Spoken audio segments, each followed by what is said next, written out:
إن الحمد لله نحمده ونستعينه ونستغفره ونؤمن به ونتوكل عليه ونعوذ بالله من شرور أنفسنا ومن سيئات أعمالنا من يهده الله فلا مضل له ومن يضلله فلا هادي له ونشهد أن لا إله إلا الله وحده لا شريك له ونشهد أن سيدنا مولانا محمدا عبده ورسوله أرسله بالحق بشيرا ونذيرا صلى الله تعالى عليه وعلى آله وأصحابه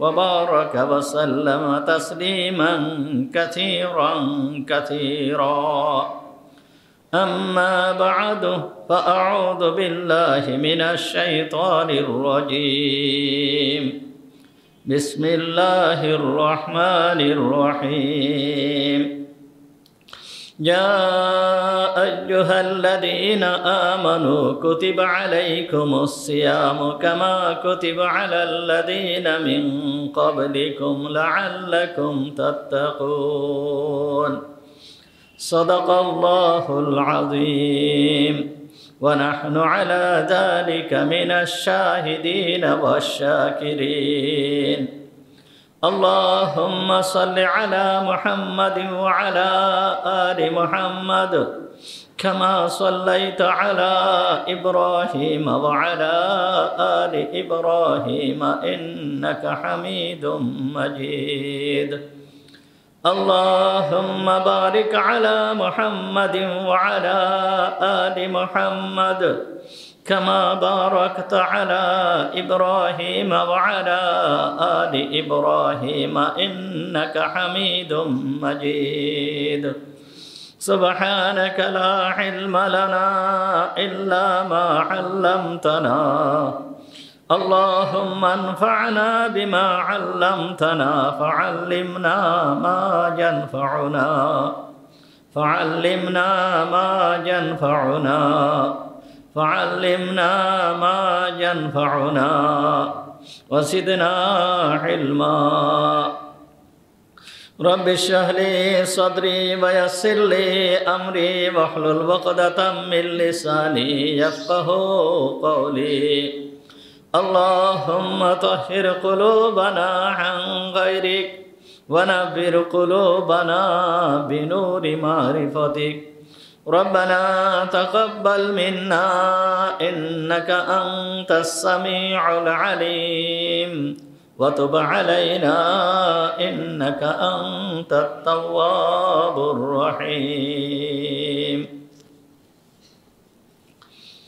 সমস্ত প্রশংসা সেই মহান রব্বুল আলামিনের জন্য যিনি আমাদেরকে আজকের এই পবিত্র জুমার দিনে জুমার নামাজ পড়তে আসার তৌফিক দান করেছেন এই জন্য আমরা সবাই বলি আলহামদুলিল্লাহ।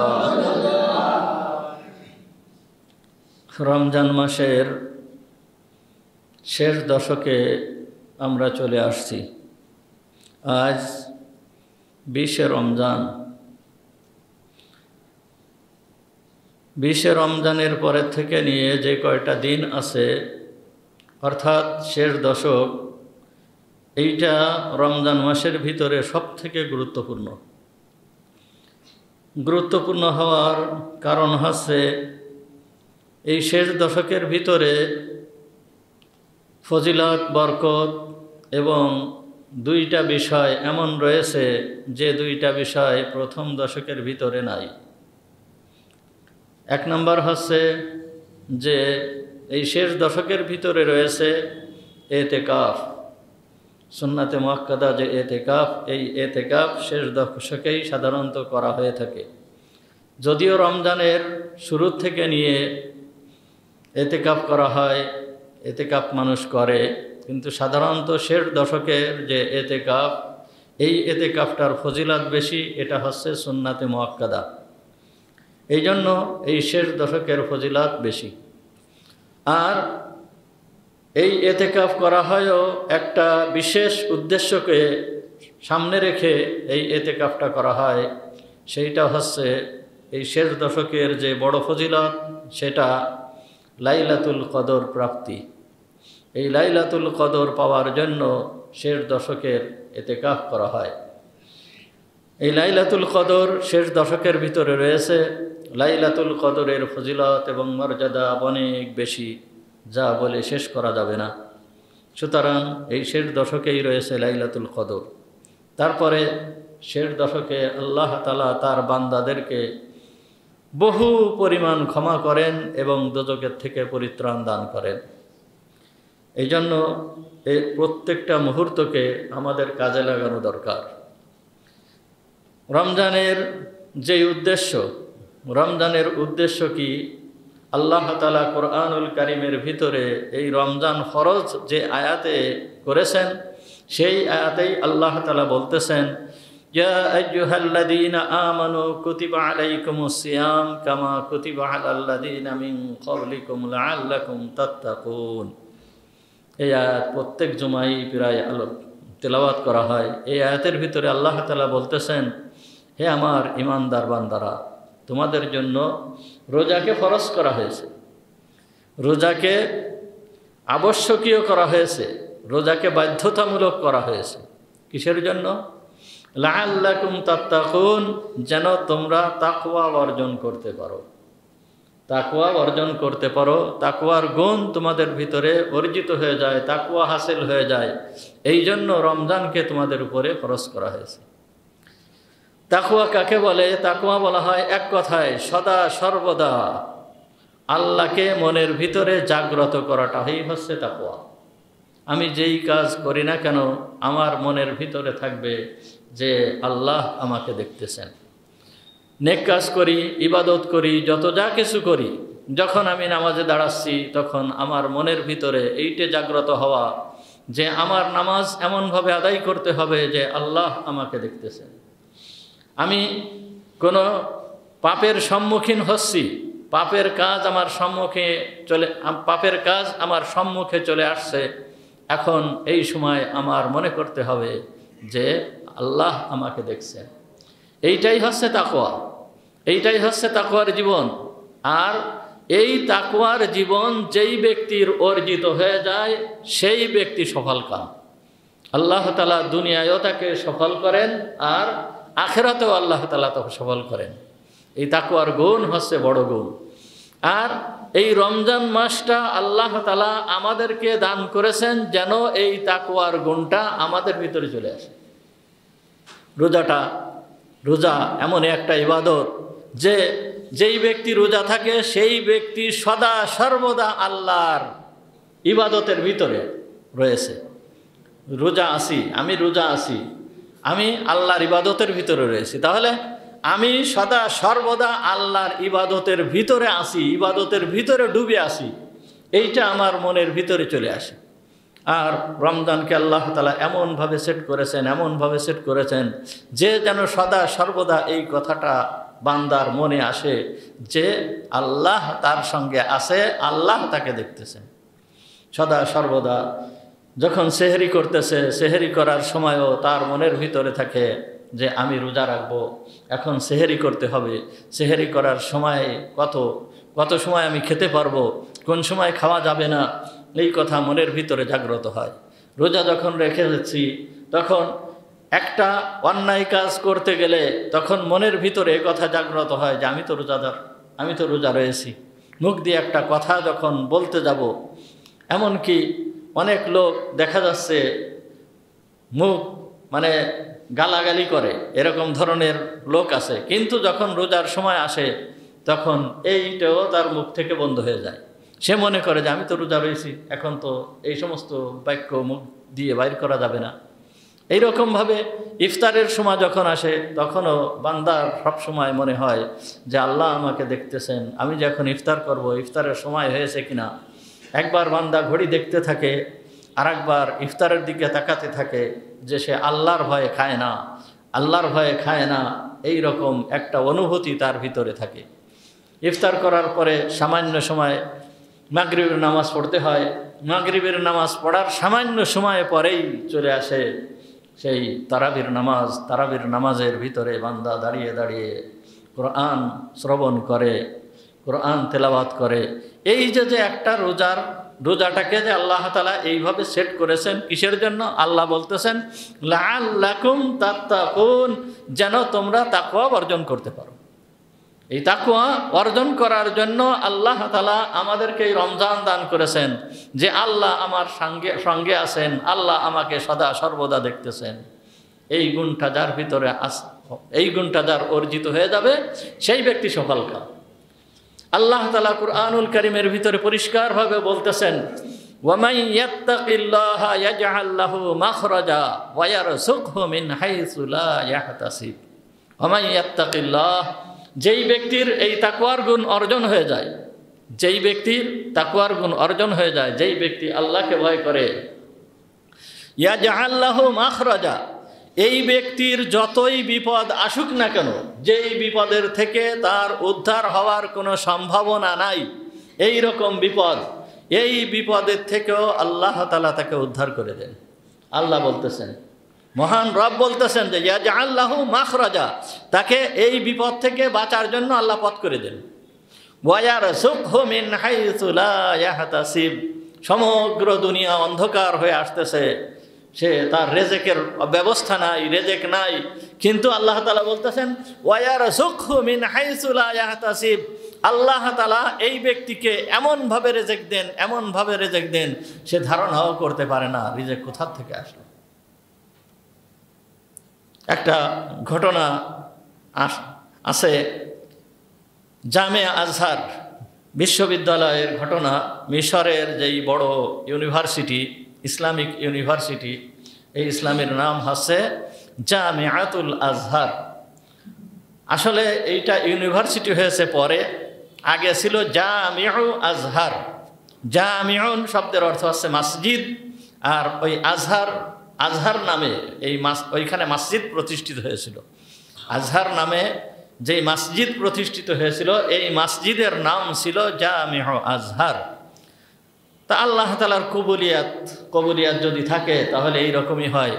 ওই মসজিদে মিশরের বিভিন্ন শায়েখরা, মিশরের বড় বড় যে সমস্ত আলেমরা আছে, ওই মসজিদে বসে বসে দর্স দিত।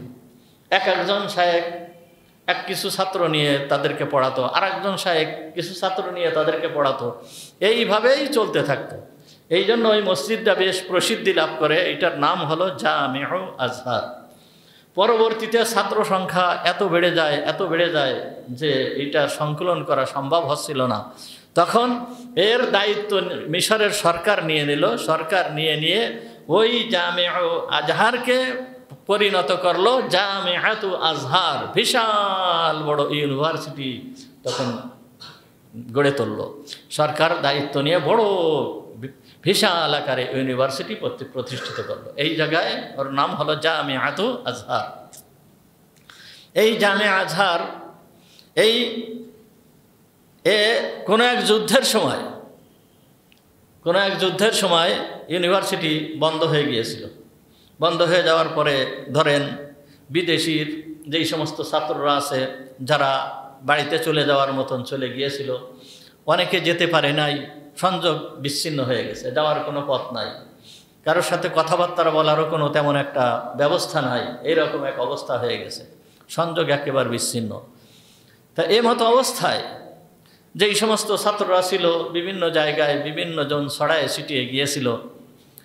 তো একটা ছাত্রের ঘটনা এরকম আসছে যে সেই ছাত্রটা ওই ভার্সিটিতে পড়াশোনা করত, তা সেও বিদেশি ছাত্র, কিন্তু এই ছাত্রটা বাড়ির সঙ্গে তার কোনো যোগাযোগ আর করতে পারে নাই, বাড়িতে যেতেও পারে নাই, বাড়ির সঙ্গে কোনো যোগাযোগ করতে পারে নাই।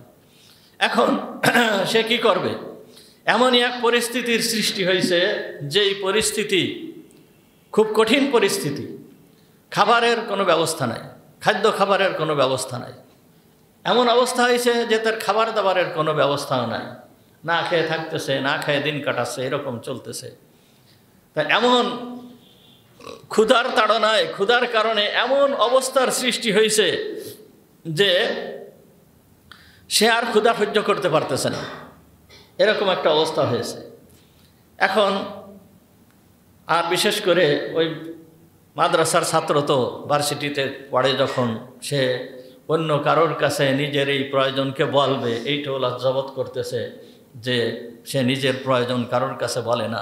যাই হোক, সে যেইখানে থাকতো ওই রুমের ভিতরে সে থাকে, ওই রুমের ভিতরে থাকে, কিন্তু ক্ষুধা আর সহ্য করতে পারতেছে না, এত ক্ষুধা এত ক্ষুধা।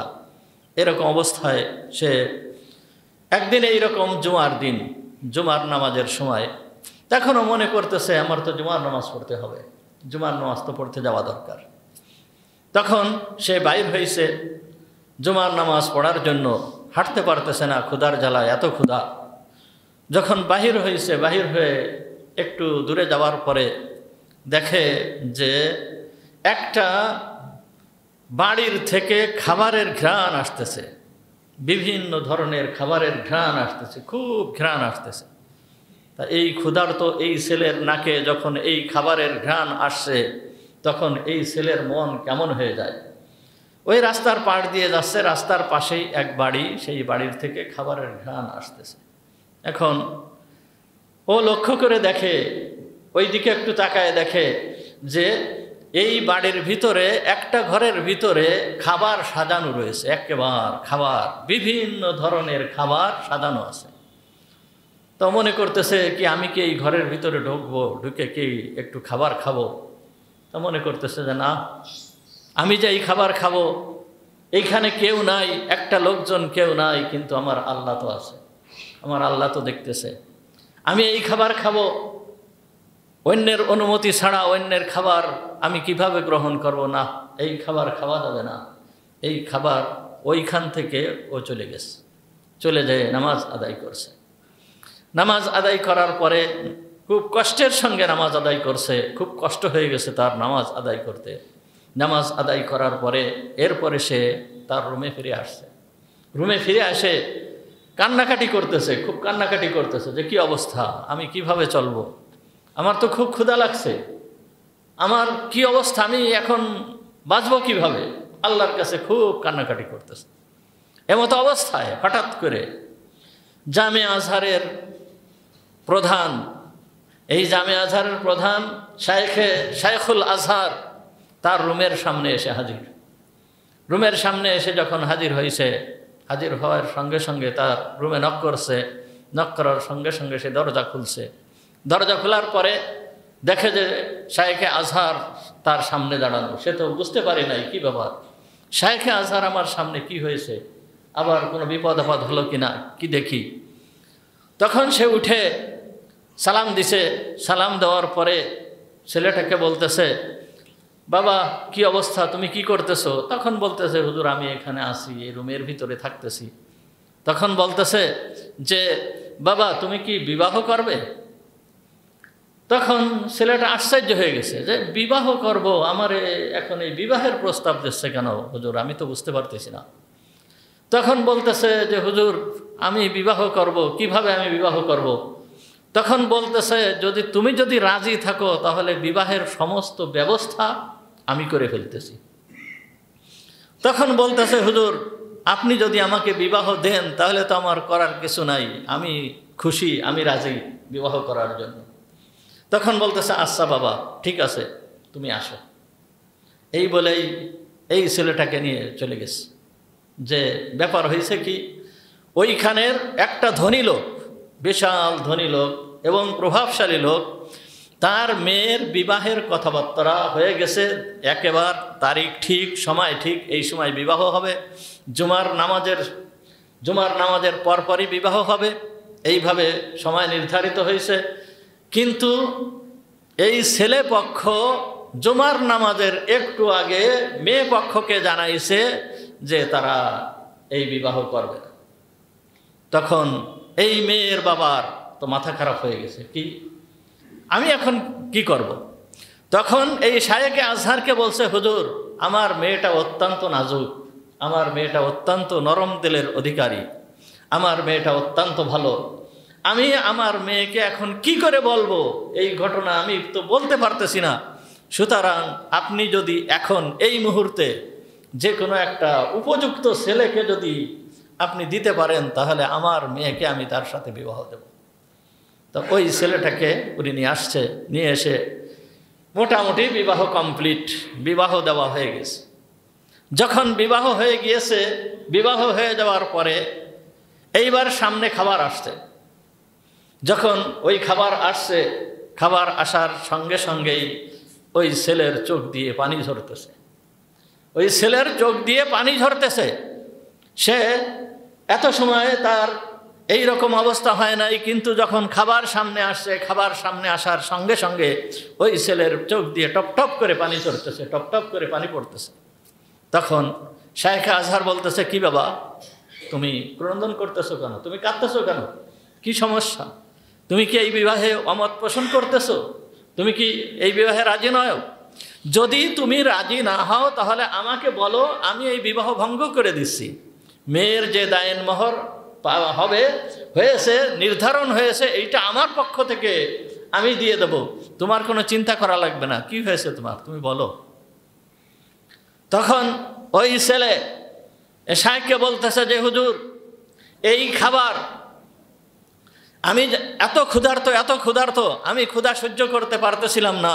তা যখন আমি যাচ্ছিলাম, যাওয়ার সময়ে এই খাবার আমার সামনে ছিল, এই খাবার আমার সামনে আসছে, ওইখান থেকে যদি আমি খাবার খেতাম তাহলে খেতে পারতাম, ওইখান থেকে যদি আমি খাবার খেতাম তাহলে খেতে পারতাম।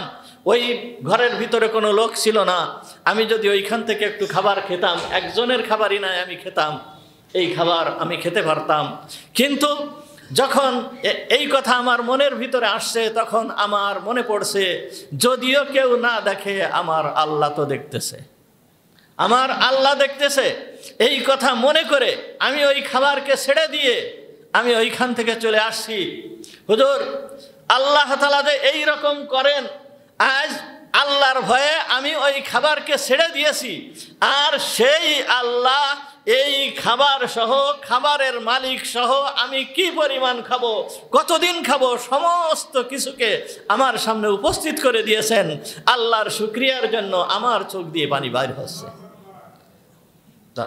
আল্লাহ তাআলা বলছেন, ওয়ামান ইয়াত্তাকিল্লাহ, যেই ব্যক্তি আল্লাহকে ভয় করবে, তাকওয়ার গুণ যার ভিতরে অর্জন হয়ে যাবে, আল্লাহ বলতেছেন ওয়ায়ারযুকহু মিন হাইসু লা ইয়াহতাসিব, এই ব্যক্তিকে আল্লাহ তাআলা কোথার থেকে রিজিক দেবেন এই আল্লাহই জানেন। ওই ব্যক্তির বিন্দু মাত্র ধারণা হবে না যে এই রিজিক তার কোথার থেকে আসবে।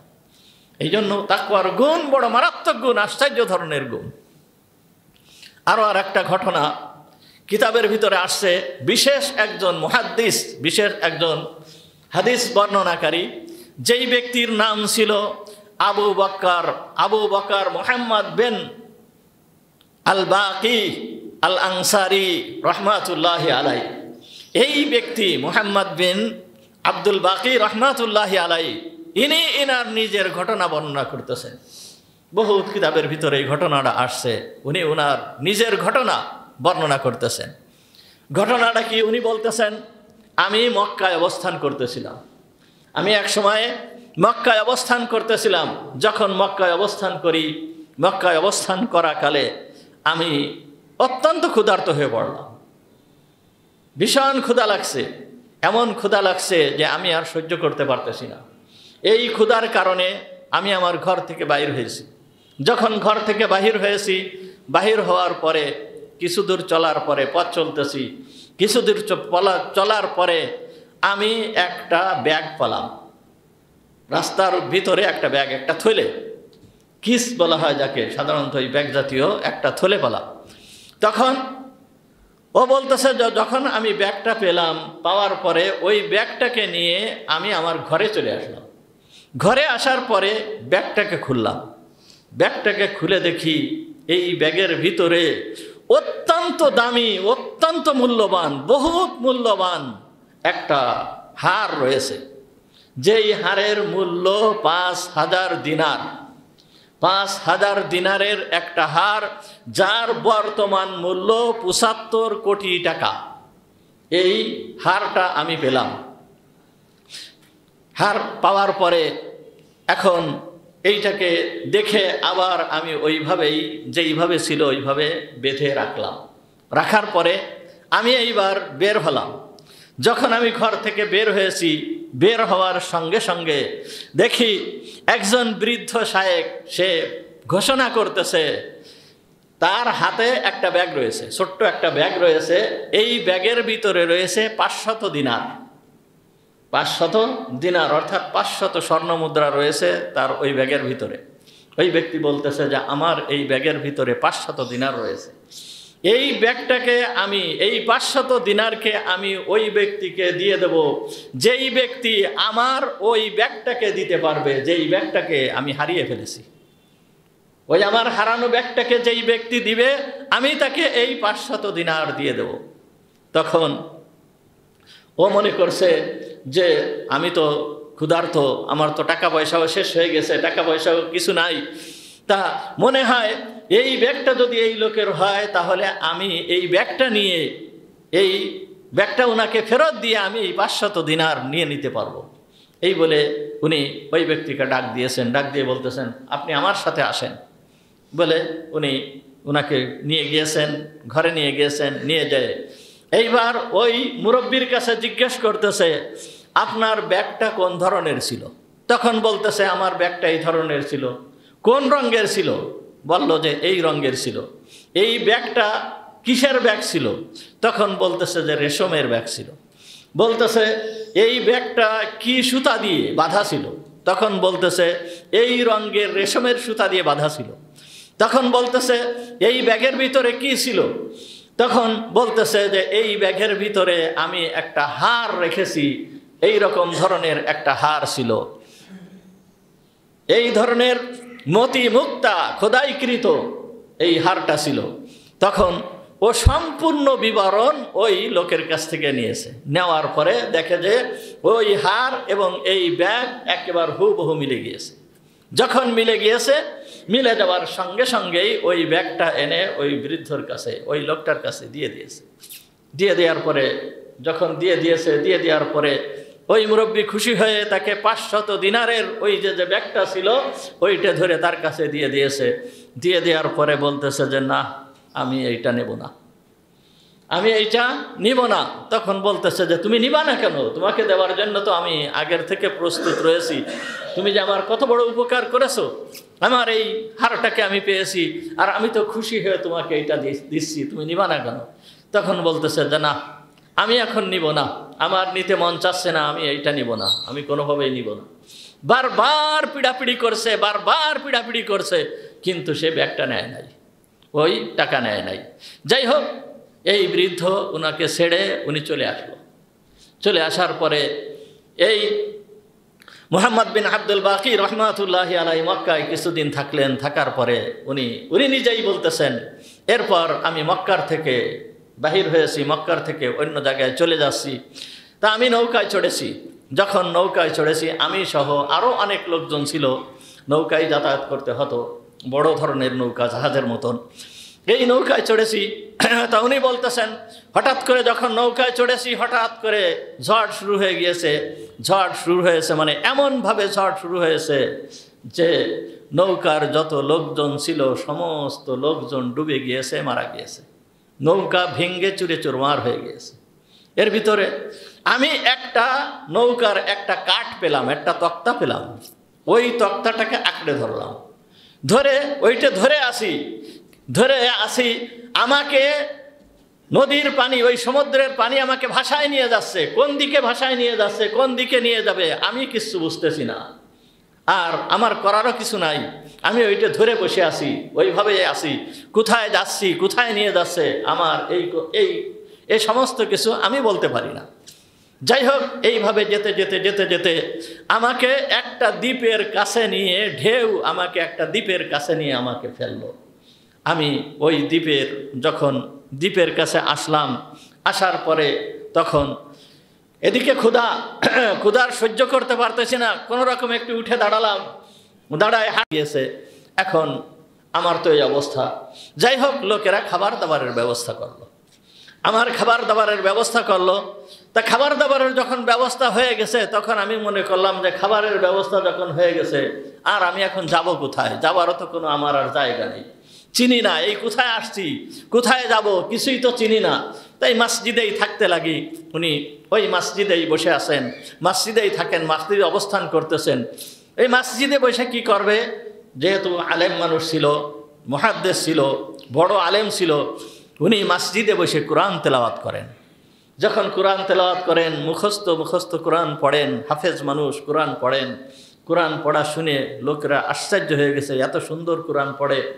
তখন লোকেরা বলতেছে যে আপনি এত সুন্দর কোরআন পড়তে পারেন? তখন বলতেছে হ্যাঁ। তখন বলতেছে তাহলে আমাদেরকে আপনি একটু কোরআন শিখান। তখন উনি বলল যে আচ্ছা ঠিক আছে। উনি মনে করলো যে আমি তাদেরকে যে কোরআন শেখাবো, কোরআন শেখায় আমাকে কিছু পারিশ্রমিক দিবে, এর মাধ্যমে আমার দিন চলতে পারবো, যাতে আমি চলতে পারি অন্তত সেরকম একটা পথ তো হলো। এরপরে একদিন হঠাৎ করে ওই রকম ওদেরকে কোরআন শিখাচ্ছি, এর ভিতরে দেখি যে কয়েকটা কাগজ পড়ে আছে।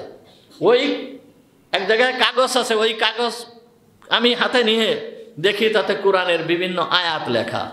মানে কোরআন সেই সময় তো ধরেন হাত দিয়েই লেখা হতো, কোরআনের বিভিন্ন আয়াত লেখা। ওইটা দেখে দেখে আমি দেখতেছি, এর ভিতরে লোকেরা আমাকে জিজ্ঞেস করতেছে আপনি কি লেখা জানেন, লিখতে জানেন? তখন বলতেছে হ্যাঁ আমি লিখতে জানি। তখন বলতেছে যে আপনি তাহলে আমাদেরকে এই লেখা শিখান, পড়াও শিখান, লেখাও শিখান। যাই হোক, উনি নিজেই বলতেছেন আমি এই পড়ানো শুরু করলাম, লেখানো শুরু করলাম, এর মাধ্যমে একটা মাল অর্থাৎ কিছু টাকা পয়সা আমার কাছে আসতে লাগলো। এর ভিতরে ওই যে মসজিদ, ওই মসজিদের কোনো ইমাম ছিল না। যেই ইমাম ছিল, এই ইমাম সাহেব কিছুদিন আগে মারা গিয়েছে। মারা যাওয়ার পরে ওনারা ইমাম খুঁজতেছে, ভালো একজন ইমাম পায় কিনা এইটে খোঁজ করতেছে। তা ওরা যখন আমার এই অবস্থা দেখছে, আমাকে প্রস্তাব করলো যে আপনি কি তাহলে আমাদের এইখানে ইমামতি করবেন, আমাদের জন্য আপনি ইমাম হবেন? তখন উনি বলল কি যে ঠিক আছে, আমার কোনো আপত্তি নাই। এখন উনি ওইখানের ইমাম, ওইখানে নামাজ পড়ান, খুব সুনামের সঙ্গে আছেন। কিছুদিন যাওয়ার পরে ওই সমস্ত ব্যক্তিরা যেই সমস্ত লোকেরা ছিল, তারা বলল যে হুজুর আপনি তো আমাদের এখানে আছেন, আর আপনার সংসারও নাই, কেউ নাই, তা আমরা ইচ্ছা করতেছি আমাদের এই মহল্লায় একটা মেয়ে আছে, খুব সুন্দর একটা মেয়ে আছে, কিন্তু মেয়েটার আব্বা মারা গেছে। এই মেয়েটার কিছু সম্পদও আছে, মেয়েটা ধনী। আপনি যদি ইচ্ছা করেন তাহলে আমরা আপনাকে ওই মেয়েটার সঙ্গে বিবাহ দিয়ে দিতে পারি। তখন উনি মনে করলো যে ধনী মেয়ে আর আমার কিছু নাই, আমি এই মেয়েকে বিবাহ করব না, আমি বিবাহ করব না, আমার এখন বিবাহের প্রয়োজন নাই, আমি মোটামুটি একটু ভালোভাবে জীবনযাপন করতেছি, এইটুকুই আমার যথেষ্ট, আমার এখন বিবাহের কোনো দরকার নাই। বারবার পিড়াপিড়ি করার পরে উনি বলতেছেন এক পর্যায়ে আমি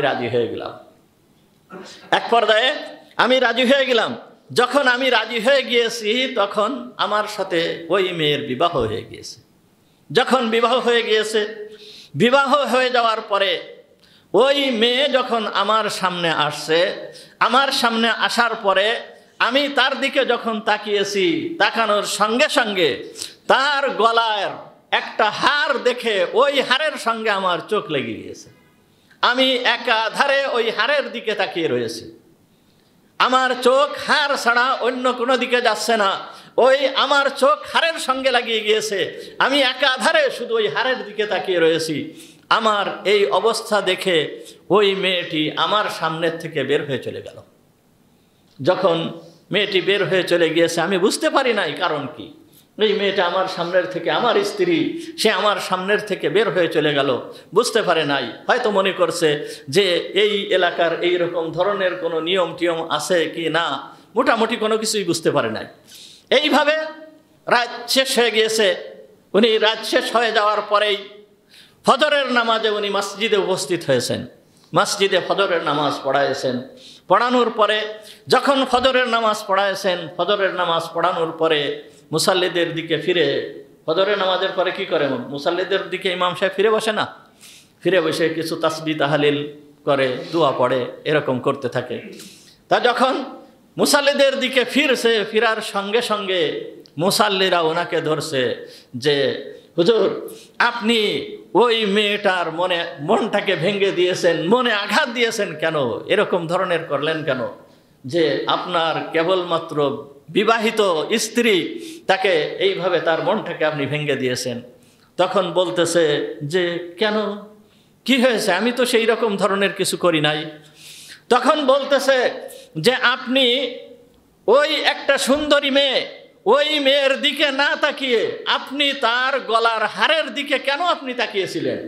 এতে মেয়েটা মনে খুব কষ্ট পেয়েছে যে আমার দিকে না দেখে আমার স্বামী আজকে আমার হারের দিকে তাকাচ্ছে কেন? ইনি কোন ধরনের ব্যক্তি? ইনার কি মালের উপরে লোভ? ইনি কি কোন আমার থেকে ওনার মালের মোহাব্বত বেশি, মালের মায়া মমতা বেশি? এই রকম ধরনের মনে করে সে তো ঘর থেকে বের হয়ে গিয়েছে। তখন ওই ব্যক্তি বলতেছে, যখন উনি বলতেছে দেখেন আসলে ব্যাপার তা না, ব্যাপারটা হচ্ছে কি, এইবার ওর যেই ঘটনা, ওই হার হারানোর যে ঘটনা আর হার পাওয়ার যে ঘটনা, এই সমস্ত ঘটনা এই মুসাল্লিদের সামনে এসে ব্যক্ত করেছে।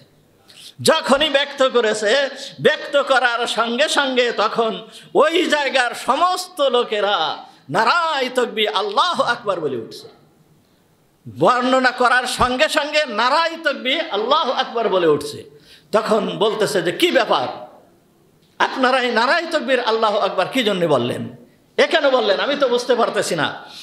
এবার এরপরে বলতেছে সাহিবুল ইকদি আনতা, সাহিবুল ইকদি আনতা, তুমি কি সেই হারওয়ালা যুবক? তুমি কি সেই হারওয়ালা যুবক? তখন এরপরে মুসাল্লিরা বলতেছে দেখেন এই হারওয়ালা অর্থাৎ মেয়ের পিতা এই মসজিদের ইমাম ছিলেন, উনি কিছুদিন আগে মারা গিয়েছেন। এই পিতা হজ করতে গিয়েছিল, হজ করে আসার পরে এই হার নিয়ে যেই ঘটনা ঘটেছে, উনি আসার পরেই এই ঘটনা আমাদেরকে শোনাইছেন। এই হারের যত ঘটনা, সম্পূর্ণ ঘটনা আমাদের কাছে ব্যক্ত করেছেন। এবং শুধু ব্যক্ত করেন নাই, এবং তিনি বলতেন, সদা সর্বদা উনি বলতে থাকতেন, মা ওয়াজাদতু ফিদ দুনিয়া মুসলিমান ইল্লা হাযাল্লাযী রাদ্দা আলাইয়া হাযাল ইকদ। আমি সমগ্র দুনিয়ার ভিতরে ওই যুবকের মতন ওই রকম একটা যুবককে আমি দেখি নাই যে এই যুবক আমাকে এই হার ফেরত দিয়েছিল। এবং উনি শুধু এইটুকু বলতেন নাই, বরঞ্চ উনি বলতেন, কি বলতেন, আল্লাহুম্মা আজমা বাইনি ওয়া বাইনাহু হাত্তা উসাফিজু বিওয়াহিদাতি বি। উনি বলতেন, আল্লাহর কাছে দোয়া করতেন যে হে আল্লাহ, তুমি আমার সঙ্গে আর ওই ছেলেটার সঙ্গে সাক্ষাৎ করায় দাও। হে আল্লাহ, তুমি আমাকে ওই ছেলেটার সঙ্গে সাক্ষাৎ করায় দাও। আমার একমাত্র কলিজার টুকরা ওই মেয়েকে আমি তার সাথে বিবাহ দেব। হে আল্লাহ, তুমি আমাকে ওই ছেলেটার সঙ্গে সাক্ষাৎ করায় দাও। এই দোয়া ইমাম সাহেব সদা সর্বদা করতেন। সুতরাং সাহিবুল ইকদি আনতা, সাহিবুল ইকদি আনতা, আপনি কি সেই হারওয়ালা? আপনি কি সেই হারওয়ালা? তখন বলল যে হ্যাঁ, আমার সাথে এই ঘটনা ঘটেছিল। সুতরাং আমি ওই হারের দিকে এই জন্য তাকিয়েছিলাম যে ওই হারের সঙ্গে আমার ওই যে হার, তার গলায় যে হার দেখেছি, ওই হার আর ওই হারের হুবহু মিল, হুবহু মিল। তখন বলতেছে যে হুবহু মিল না, আপনি যেই হারটাকে ফেরত দিয়েছেন ওইটাই সেই হার, ওইটাই সেই হার। তা দেখেন, তাকওয়া, যেই তাকওয়া যদি থাকে, তাকওয়ার গুণ যদি থাকে, এই যুবক ওই হারটাকে যদি ওই দিন নিয়ে নিতে পারতেন, কিন্তু আল্লাহর ভয়ে এই হারটাকে ফেরত দিয়েছেন, আল্লাহর ভয়ে হারটাকে ফেরত দিয়েছেন। হারকে ফেরত দেওয়ার পরে এই হারওয়ালা সহ আল্লাহ তাআলা তাকে হাজির করে দিয়েছেন। এইটাই হচ্ছে তাকওয়া, এইটাই হচ্ছে তাকওয়া। এই তাকওয়ার গুণ যদি কোনো বান্দার ভিতরে এসে যায় তাহলে সে সফল কাম। এই তাকওয়ার গুণ যদি কোনো বান্দার ভিতরে এসে যায় সে সফল কাম। এই জন্য আল্লাহ তাআলা এই পবিত্র রমজান মাসে রোজাকে আমাদের জন্য ফরজ করেছেন। কিসের জন্য? তাকওয়া অর্জন করার জন্য। তাকওয়া হলে কি হবে? আমরা এই দুনিয়ায় হচ্ছে সবাই মুসাফির। কি দুনিয়ায় মুসাফির না? আমরা দুনিয়ায় মুসাফির, অর্থাৎ চলতেছি, আমাদের চলা শুরু হয়েছে, চলতেই আছি, পথিক। মুসাফির বললে হয়তো অনেকে নাও বুঝতে পারে, পথিক। এই দুনিয়ার ভিতরে আমরা কি পথিক, চলতেছি। অর্থাৎ একেবারে সৃষ্টির শুরু থেকে আমাদের চলা শুরু হয়েছে। প্রথমে ছিলাম আলামে আরওয়াহ, এরপরে আসছি মাতৃগর্ভে, এরপরে আসছি দুনিয়ায়, এরপরে যেতে হবে কবর জগৎ, এরপরে যেতে হবে হাসরে, এরপরে ফুলসিরাত, এরপরে হয়তো জান্নাত নইলে জাহান্নাম। এইভাবে চলা শুরু হয়েছে, তো চলতেছি। চলতে গেলে কি লাগে? পাথেও লাগে। চলতে গেলে কি লাগে? পাথেও লাগে, চলার কিছু সম্বল লাগে। মুহাম্মদুর রাসূলুল্লাহ সাল্লাল্লাহু আলাইহি ওয়াসাল্লামের একজন সাহাবী, হাদিসটি তিরমিজি শরীফের ভিতরে আসছে। হযরতে আনাস রাদিয়াল্লাহু তাআলা আনহু থেকে হাদিসটি বর্ণিত। হযরতে আনাস রাদিয়াল্লাহু তাআলা আনহু বলেন, জাআ রাজুলুন ইলা নবিয়্যি সাল্লাল্লাহু আলাইহি ওয়াসাল্লাম, মুহাম্মদুর রাসূলুল্লাহ সাল্লাল্লাহু আলাইহি ওয়াসাল্লামের দরবারে একজন ব্যক্তি আসলো, একটা লোক আসলো। সে এসে বলতেছে, ফাকালা ইয়া রাসূলুল্লাহ, ওই ব্যক্তি এসে বলতেছে, হে আল্লাহর রাসূল, ইন্নী উরিদু সফরা ফাযাব্বিদনি, হে আল্লাহর রাসূল, আমি সফরের ইচ্ছা করছি, ফাযাব্বিদনি, আমাকে কিছু পাথেও দেন। কি বলতেছে? হে আল্লাহর রাসূল, আমি সফরের ইচ্ছা করেছি, আমাকে কিছু পাথেও দেন, কিছু পাথেও আমাকে দেন। সফরে চলতে গেলে পথে যেই সমস্ত সামানের প্রয়োজন হয়, মালের প্রয়োজন হয়, আমাকে কিছু পাথেও দেন। এখন এর দ্বারা ওই ব্যক্তির হয়তো এইরকম ধরনের উদ্দেশ্য ছিল যে হুজুর আকরাম সাল্লাল্লাহু আলাইহি ওয়াসাল্লাম আমার জন্য এমন দোয়া করবেন যেই দোয়া করার কারণে আমার সফরে কোনো সমস্যা হবে না। কি এরকম আমরা সাধারণত কোনো জায়গায় যাওয়ার সময় মানুষের কাছ থেকে দোয়া নেই না? হজে যাচ্ছেন, উমরায় যাচ্ছেন, ইমাম সাহেবের কাছে এসে বলেন যে হুজুর হজে যাচ্ছি বা উমরায় যাচ্ছি, একটু দোয়া করেন। মুহাম্মদুর রাসূলুল্লাহ সাল্লাল্লাহু আলাইহি ওয়াসাল্লাম আর তার সাহাবী, এই সাহাবী সফরে যাবে, তা হুজুরের কাছ থেকে দোয়া নেবে না? বলতেছে ফাযাব্বিদনি, হে আল্লাহর রাসূল, আমাকে কিছু পাথেও দেন। তখন মুহাম্মদুর রাসূলুল্লাহ সাল্লাল্লাহু আলাইহি ওয়াসাল্লাম ওই সাহাবীকে বলল, যাব্বাদাকাল্লাহুত তাকওয়া, আল্লাহ তাআলা তোমাকে তাকওয়া দান করুক। তুমি যে সফরে যাচ্ছ, আল্লাহ যেন তোমাকে তাকওয়া দান করুক। দেখেন হুজুরের দোয়া কত ফলপ্রসূ, যে এই ব্যক্তির ভিতরে যদি তাকওয়া অর্জন হয়ে যায়, এই ব্যক্তি যদি তাকওয়া অর্জন করতে পারে, সে দুনিয়া এবং আখিরাতে কামিয়াবি। এই জন্য তার প্রিয় সাহাবীর জন্য মুহাম্মদুর রাসূলুল্লাহ সাল্লাল্লাহু আলাইহি ওয়াসাল্লাম কি দোয়া করলেন? যাব্বাদাকাল্লাহ, আল্লাহ তাআলা তোমাকে তাকওয়া দান করুক, আল্লাহ তাআলা তোমাকে তাকওয়া দান করুক। যখন এই দোয়া হুজুরের থেকে পেয়ে তো ওই সাহাবী খুশি, ভীষণ খুশি যে আল্লাহ তাআলা যদি তাকওয়ার গুণ আমাকে দিয়ে দেয় তাহলে কতই ভালো হবে, ভীষণ খুশি। এখন খুশি হওয়ার পরে ওই সাহাবী আর সে নিজের লোভকে সম্বরণ করতে পারতেছে না। এখন ওই সাহাবী আবার বলে উঠল, কি বলতেছে? ফাজিদনি ইয়া রাসূলুল্লাহ, হে আল্লাহর রাসূল, আমাকে আরো কিছু বেশি করে দেন, অর্থাৎ আমার জন্য আরো কিছু বেশি দোয়া করেন, আমাকে আরো কিছু দান করেন, আরো কিছু দেন। তখন মুহাম্মদুর রাসূলুল্লাহ সাল্লাল্লাহু আলাইহি ওয়াসাল্লাম ওই সাহাবীকে বলতেছে, গফারা যামবাক ওয়া গফারা যামবাক, আল্লাহ তোমার গুনাহ খাতাকে ক্ষমা করে দিক, আল্লাহ তোমার গুনাহ খাতাকে ক্ষমা করে দিক। প্রথমে বলল কি? তাকওয়া নসিব করুক এবং তোমার গুনাহ খাতাকে ক্ষমা করে দিক। একটা ব্যক্তি গুনাহ মুক্ত হওয়া, গুনাহ না থাকা, এইটা হচ্ছে তার হচ্ছে সব থেকে বড় পবিত্রতা।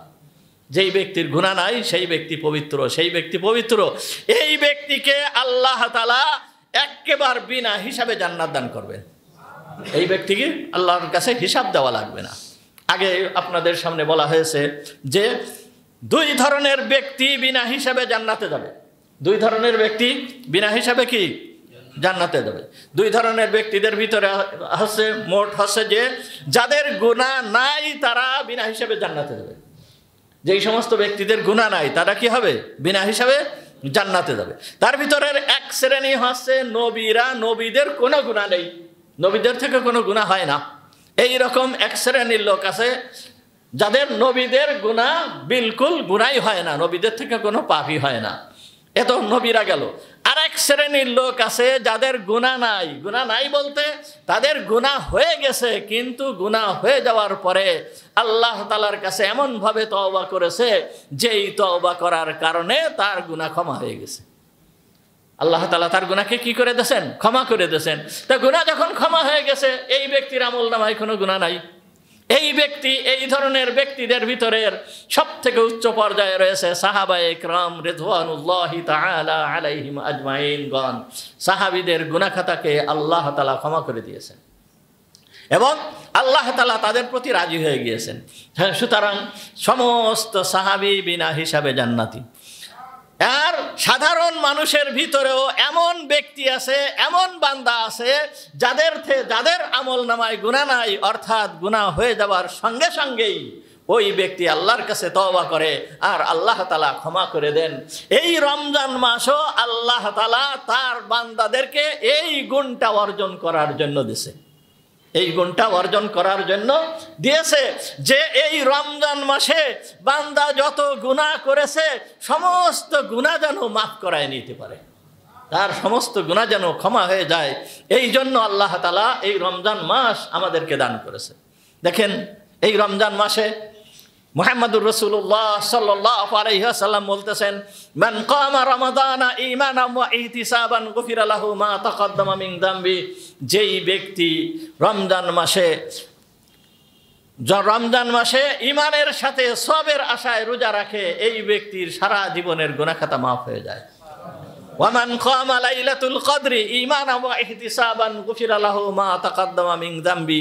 যেই ব্যক্তি লাইলাতুল কদর মান কামা রমাদানা ঈমানান ওয়া ইহতিসাবান গুফিরা লাহু মা তাকদ্দামা মিন যামবি। যেই ব্যক্তি রমজান মাসে তারাবি নামাজ পড়ে, আল্লাহ তাআলা তার সমস্ত গুনাহকে ক্ষমা করে দেন। হুজুর আকরাম সাল্লাল্লাহু আলাইহি ওয়াসাল্লাম আরো বলছেন, যেই ব্যক্তি লাইলাতুল কদর পেল, লাইলাতুল কদরে আল্লাহর ইবাদত করলো, গুফিরা লাহু মা তাকদ্দামা মিন যামবি, এই ব্যক্তির গুনাহ খাতা ক্ষমা করে দেওয়া হয়। ইফতারের সময় গুনাহ মাফ করা হয়, সেহরির সময় গুনাহ মাফ করা হয়। শুধু তাই নয়, যেই ব্যক্তি রোজা রাখে ওর জন্য ওয়া তাস্তাগফিরু লাহুমুল মালাইকাতু হাত্তা ইফতিরু। যেই ব্যক্তি রোজা রাখছে, সেহরি করে রোজা রাখা যখন তার রোজা শুরু হয়েছে, এই সময় থেকে নিয়ে শুরু করে ইফতার পর্যন্ত আল্লাহ তাআলা ফেরেশতা নিযুক্ত করে দিয়েছেন। এই ফেরেশতা যেন এই ব্যক্তির জন্য গুনাহ মাফের জন্য দোয়া করতে থাকে। এই ফেরেশতা সদা সর্বদা গুনাহ মাফের জন্য দোয়া করতে থাকে। হাত্তা ইফতিরুর এক অর্থ আছে ইফতার পর্যন্ত, আর এক অর্থ আছে যে ঈদের দিন পর্যন্ত, অর্থাৎ যেই দিন সে রোজা ভাঙবে ওই দিন পর্যন্ত আল্লাহ তাআলা ফেরেশতা নিযুক্ত করে দেন এই বান্দার জন্য, এই রোজাদারের জন্য। ওই ফেরেশতা সদা সর্বদাই গুনাহ মাফের জন্য দোয়া করতে থাকে। তাহলে গুনাহ মাফ হচ্ছে বান্দার জন্য সবথেকে শ্রেষ্ঠ সম্পদ। ওই ব্যক্তি বলল কি যে, হে আল্লাহ রসুল, আমাকে কিছু বৃদ্ধি করেন। তখন হুজুর আকরাম সাল্লাল্লাহু আলাইহি ওয়াসাল্লাম কি বললেন?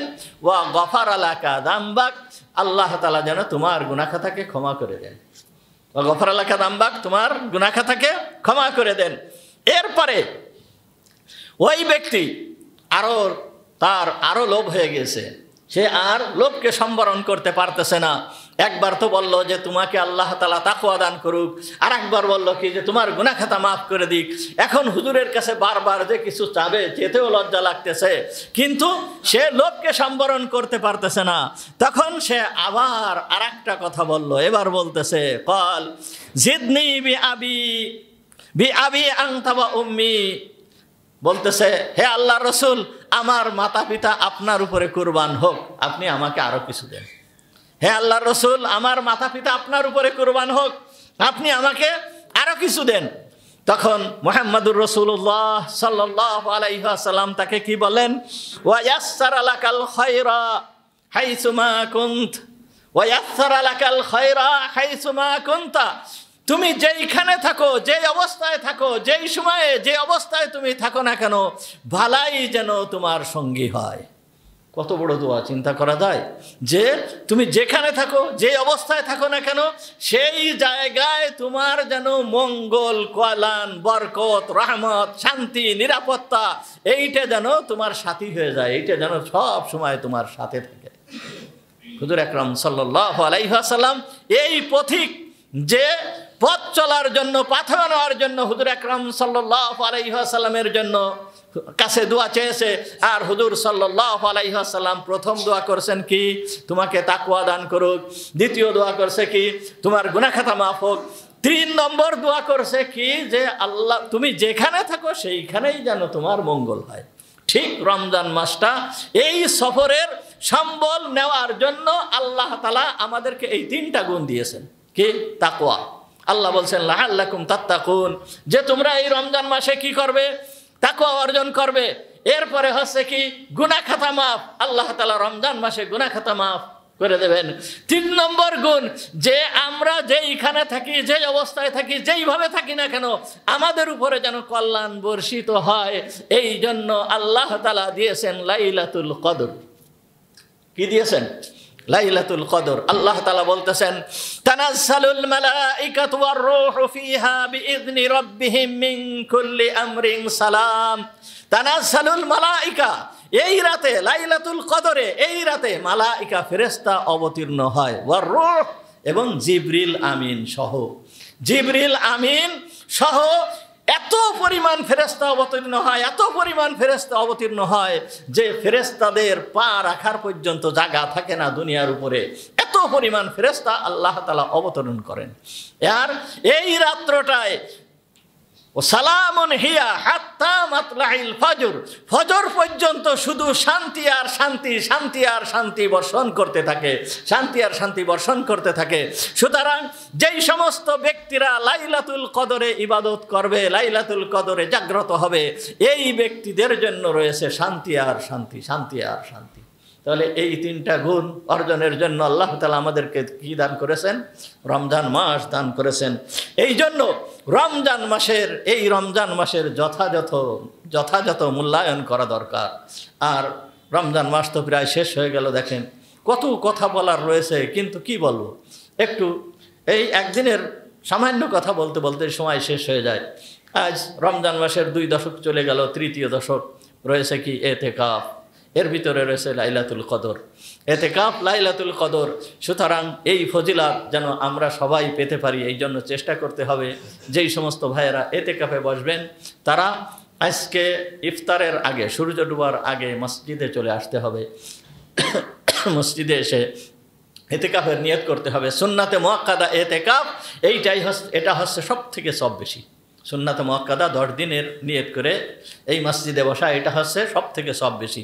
আর নফল যেই এতেকাফ আমরা করব, নফল এতেকাফ অর্থাৎ মসজিদে অবস্থান করা, এইটা সামান্য সময়ও হতে পারে, 1 দিনও হতে পারে, 2 দিনও হতে পারে, 3 দিনও হতে পারে। এর কোনো সীমা নির্ধারিত নাই। যে যতটুকু পারে সে ততটুকু এতেকাফ করতে পারে। নফল এতেকাফ যারা করবে তারা বাইরেও যেতে পারবে, তাদের কোনো সমস্যা নেই। কিন্তু এই সুন্নাতে মুআক্কাদা এতেকাফ যারা করবে তারা ওই এতেকাফের নিয়ম কানুন মেনে এই মসজিদে থাকতে হবে। আল্লাহ তাআলা এই এতেকাফের মাধ্যমে একটা বরকত, এমন একটা বরকত দান করেন যা অন্য কোনোভাবে পাওয়া যাবে না। দেখেন এই বাংলাদেশের জন্য কত সুসংবাদ। আজ এই বাংলাদেশের ভিতরে পৃথিবীর বিভিন্ন দেশের থেকে বড় বড় বিখ্যাত বড় বড় শায়েখরা, এমনকি ওই আরব দেশের বড় বড় শায়েখরা পর্যন্ত আমাদের এই বাংলাদেশে এতেকাফ করতেছে। এই বছর ঢাকায় ওই সেই ইব্রাহিম আফ্রিকি, আফ্রিকা মহাদেশের বিখ্যাত বড় আলেম ইব্রাহিম আফ্রিকি, উনি ঢাকায় এতেকাফ করতেছেন। আরব, ভারত, পাকিস্তান, বিভিন্ন দেশের, অন্যান্য দেশের বড় বড় আলেম ওলামারা এতেকাফ করতেছেন। সেই সাথে আমাদের দেশের বড় বড় আলেম ওলামারা যারা আছে তারাও ওনাদের সাথে এতেকাফ করতেছেন। মাত্র গত বছরের আগের বছর এই সুতিঘাটা মাদ্রাসায় এইখানে উনি আসছিলেন, এতেকাফ করেছিলেন। প্রায় 4000-এর মতন আলেম ওনার সঙ্গে এইখানে এতেকাফ হয়েছিল। এই ঢাকায়ও ঠিক সেই রকমভাবে এইভাবে এতেকাফ করতেছে। এটা বাংলাদেশের জন্য একটা সুসংবাদ এবং বাংলাদেশের জন্য একটা বরকতের একটা বিশেষ ব্যবস্থা যে এত বড় বড় বিখ্যাত বিখ্যাত আলেমগণ অন্যান্য দেশ রেখে এই বাংলাদেশের মতন এই জায়গায় এসে তারা এতেকাফ করতেছে। যাই হোক, এতেকাফের বহুত বড় সওয়াব এবং লাইলাতুল কদরও রয়েছে। লাইলাতুল কদরের বড় সওয়াব। আমরা লাইলাতুল কদর পাওয়ার জন্য প্রত্যেকটা রাত, এই আজকের রাতের থেকে প্রত্যেকটা রাত যেন ইবাদতের ভিতর দিয়ে কাটিয়ে দেই। ওয়া আখিরু দাওয়ানা আলহামদুলিল্লাহি রাব্বিল আলামিন। আমরা যারা সুন্নাত নামাজ পড়েনি 4